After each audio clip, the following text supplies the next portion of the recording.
What's going on? It's a beautiful day, and I decided to come out here on these nice country roads and go for a ride, and also share with you my thoughts on the WRX CVT Modification Path and my current mod wish list.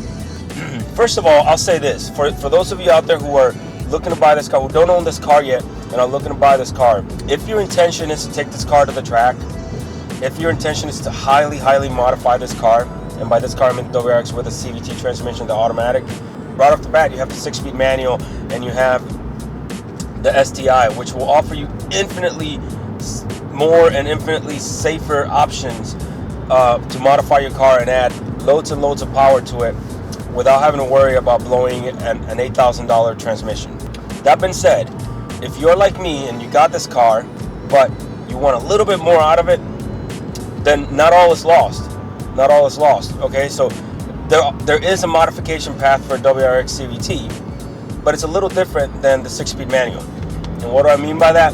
You have a very large sample size of people who have modified the 6-speed manual or the STI, who have added tons of mods to them. You can tap into that resource and see what other people have done and feel confident about the choices that you make. And if you blow a clutch, then you blow a clutch and you replace it and you move on, right? There's such a large sample size out there from people who have modified the car, who have the car, people that have come before you, that is a relatively safe thing to do. That's not the case with the WRX with the CVT transmission. And because the people who are most likely to buy this car are not the people who are most likely to heavily modify. So like I said, you have these people buying this car like me, right? I bought the car, and then you realize, man, I really love this car, but I want a little bit more out of it. I want to see how far I can push it. Well, then we're stuck with having a very small sample size of people who have modified the car and who have changed it. And you also have the anecdotes of people who have blown their transmission in the process. So all those things in mind, I think moving forward, the first thing you have to understand is it has to be incremental and it has to be slow. And the reason I say that is because you have to be able to add a mod to the car, monitor the temperatures, monitor how the car's behaving, what it's doing, what the mod is doing for you personally. Is it enough? Is it not enough? Do you want to push it further? Monitor those things, and in that way you lessen the chance of overbearing the car and then blowing your transmission. You can modify the car without blowing the transmission in 5,000 miles, well beyond stage 1. But you have to do it incrementally and in a way that you can monitor the car and monitor the temperature. So my current mod wish list for the car is kind of predicated on making the transition from a stock car to a highly modified car in an incremental way. So the very first thing that I would want to do, that I want to get for this car, and I would have had it a long time ago if I wasn't in the Coast Guard and leaving all the time for months at a time, is the Access Port Stage 1. And the reason why I say that is a few reasons why I think that should be a mod that everybody does if you want to modify this car. The Access Port is going to allow you to put off-the-shelf maps onto the car, so basically tune the car in a safe and controlled way. If you're buying just the access port, then you just get the access port, and yes, you can apply tunes to the car with it without the cold air intake that comes with stage 1. But I think if you're going to modify the car, you might as well just get the stage 1. And stage 1 comes with a cold air intake. So you install the cold air intake, you install the Cobb access port, and now you have a way to tune your car safely, on the fly, all the time. So you can apply those tunes, test the car and see how you like it, improve the power and smoothness of the car across the entire RPM range, and basically have a lot more control over that tune.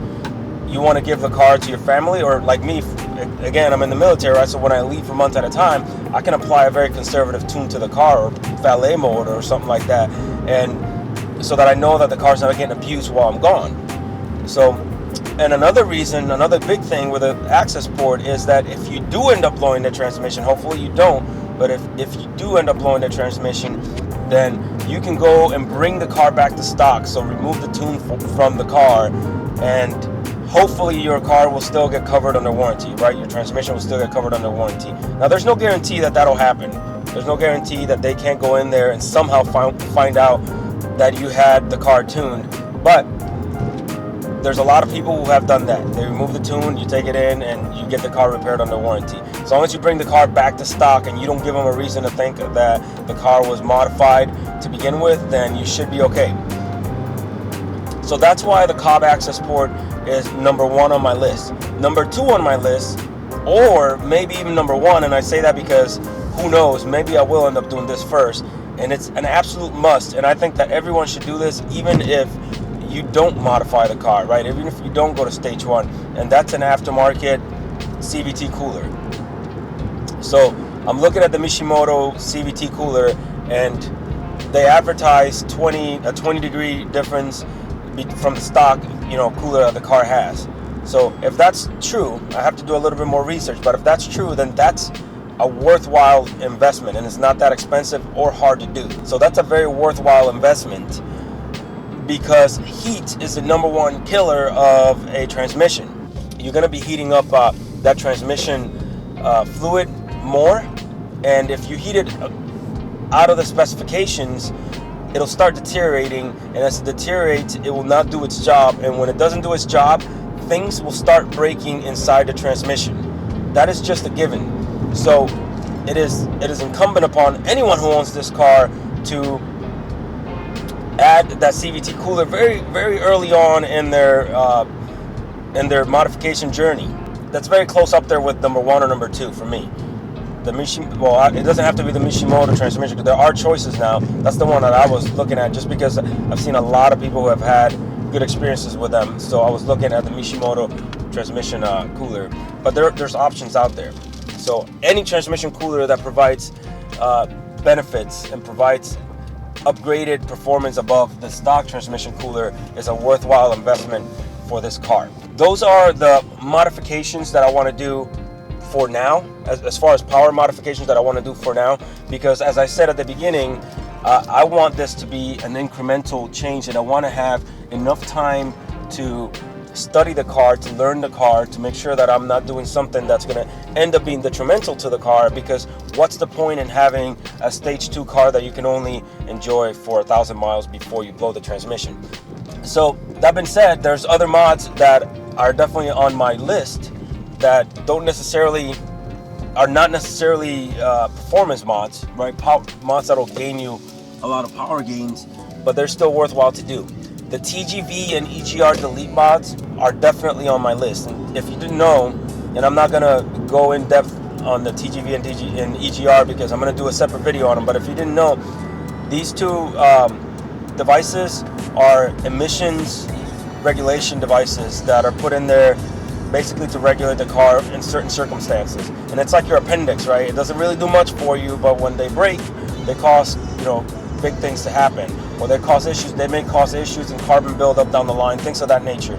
Like I said, I'm gonna do a whole video on them. There's a modification to delete both of those out of the car, and there are small power gains to be made actually out of them also. That's on my radar, that's on my to-do list, and of course I'll be doing videos on that when I do it. For myself, something that provides a little bit more instant gratification that I wanted to get, I'm definitely looking at upgrading the exhaust of the car. I'm looking at the nameless axle back with a muffler, because I don't want it to be too loud.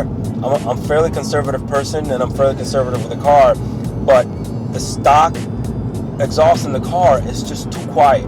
So if you're coming from a regular sedan to this car, then you'll notice that the car is a little louder. But once you're used to it already, and once you're you have a craving for a more performance-oriented exhaust, the stock exhaust is not going to be enough. And an upgraded exhaust just sounds so sweet. So, and there's tons of videos on it on YouTube that'll where you can hear the difference, and the difference is striking. So if you're going to be doing performance mods to the car, you want it to sound the part too. So yeah, the exhaust is on my list. And last but not least for now is an aftermarket head unit. Now, I'm not going to go in depth as to the stereo. I think I've beat that horse to death in other videos. With everything that I've done to my car, I've gotten the stereo sounding pretty good, and I'm happy with the sound of the stereo, right? The sound of the speakers, and I'm happy with the sound of the sub and all that. But I'm finding the head unit lacking, and the more I drive the car, the more I find myself longing for an Android head unit. I'm looking at some Pioneers that look pretty enticing. Once I do that, I'm going to do a detailed video covering the entire installation. I enjoy listening to clean, crisp music with the highs as nice as the lows. So in this car, I needed a lot of work, but it's okay. It's been a fun ride. It's been fun doing it, and I'm to the point now where, you know, it's just become a big adventure. But anyhow, enough about that. Yeah, that's the what I think should be the modification path.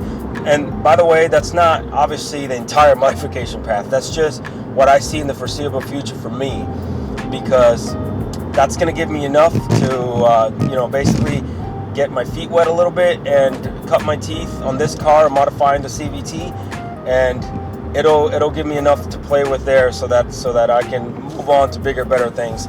And of course, as I incrementally add power to the car, I will not only will I share the how-tos, but I'll share, you know, all the specifications and the improvements, the before and afters, all that stuff I'll share on my channel.